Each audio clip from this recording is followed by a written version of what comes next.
The next topic as regards the layout of the pivot table is the sorting order that you can apply to a pivot table. Let's create one in the new worksheet and maybe let's recreate our product category and subcategory analysis of sales, and maybe let's format the number to look nicer in a pivot table. Right now, if I collapse all of the product subcategories, you can see that the default behavior of a pivot table is always sort the data alphabetically on rows or on columns. But for analysis purposes, you really often want to create some kind of rankings, compare the data and sort the data by default. And this is actually one of the options you can find in many places inside a pivot table. For example, on the row labels, on this option arrows, you can find an option to sort from A to Z or from Z to A.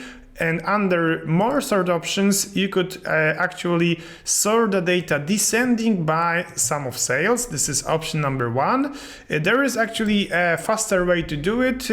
For example, you can place your cursor on the first cell with sum of sales and just use the data tab with the default sorting options or also the advanced sorting options. And once you click this, you can see that the data on row labels is sorted, which is indicated by the down arrow in here. But once you expand the hierarchy to the subcategory level, you can see that the data on the subcategory level has not been sorted at all. So we can talk in here about a multi-level sorting, which should be applied for the first time on the category level, and then you can select the first subcategory level and sort the data in here too to make sure the data is sorted both for categories and subcategories, building the rankings for those elements. This kind of sorting option of hierarchies might look differently if you organize your rows in a different way. Let's, for example, select the whole pivot table, copy it and paste it next to the previous one, and instead of using product subcategory, let's use a field which is replicated for every product category, like region. If you apply exactly the same sorting technique for every region and hit sorting from largest to smallest, you can see that the order of the regions will be different for every category depending on the results and on the numbers. So this is quite nice that you can sort exactly the same field like region in a different way for different rankings depending on your needs.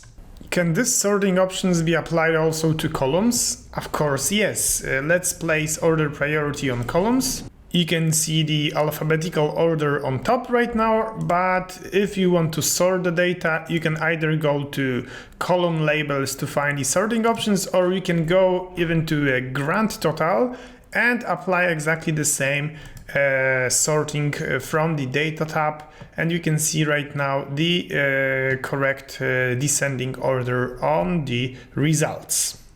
But what if you want to apply your own custom sorting for a specific field, like for example the order priority?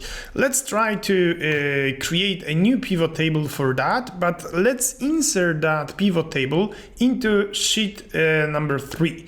So we go back to the data worksheet. We insert a pivot table, but this time we want to place it into an existing worksheet, and by setting the location inside the worksheet number 3, you can place the pivot table straight in here.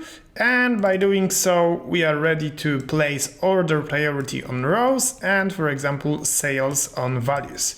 You can either sort the data alphabetically by the order priority or sort the data by numbers as we saw before. But in this scenario, I want to give my order priorities a custom order, starting with the low, then going through the medium, high, critical, and at the end the undefined.